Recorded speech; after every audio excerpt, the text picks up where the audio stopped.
ब्राह्मण और केकड़े की कहानी। ब्राह्मण और केकड़े की कहानी।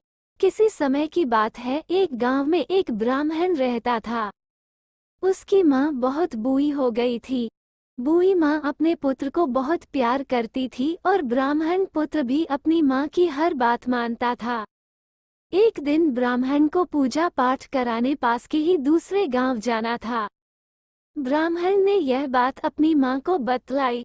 बूढ़ी माँ बोली, बेटा, बाहर जा रहे हो, अकेले मत जाना, किसी को अपने साथ ले जाना। ब्राह्मण अपनी माँ से बोला, माँ, मैं हमेशा ही उस गांव में जाता रहता हूँ और रास्ते में कोई परेशानी नहीं होती।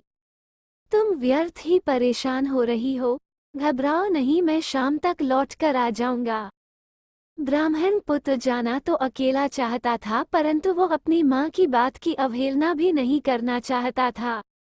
वो घर से निकल गया और जैसे ही गांव से लगी नदी के पास पहुंचा, एक केकड़ा उसके पैर के नीचे दबते दबते बच गया।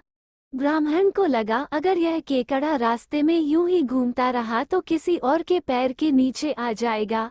ब्राह्मण को अपनी माँ की बात याद आई कि अकेले मत जाना। ब्राह्मण ने सोचा, इस केकड़े को अपने साथ लिए चलता हूँ। उसने अपनी पोटली से एक खाली डिबिया निकाली और उस केकड़े को डिबिया में रख लिया। इस प्रकार ब्राह्मण ने अपनी माँ की बात भी रख ली। अब वो 1 से 2 हो गए। ब्राह्मण अपने रास्ते चल दिया। गर्मी के दिन थे और धूप बहुत तेज थी।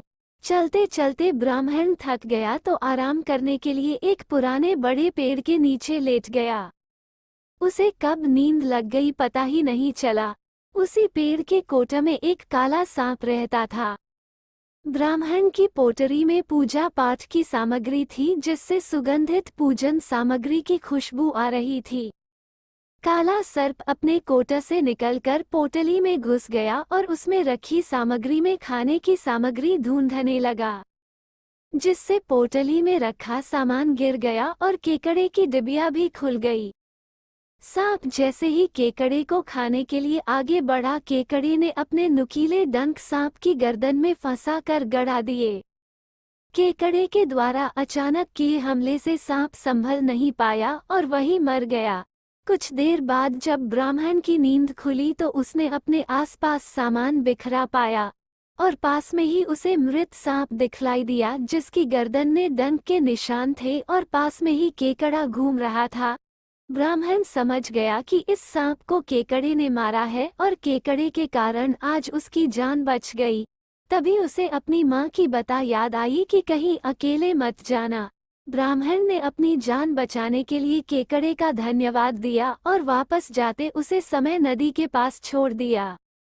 शिक्षा। ब्राह्मण और केकड़े की कहानी से हमें शिक्षा मिलती है कि हमेशा अपने माता पिता की बात माननी चाहिए।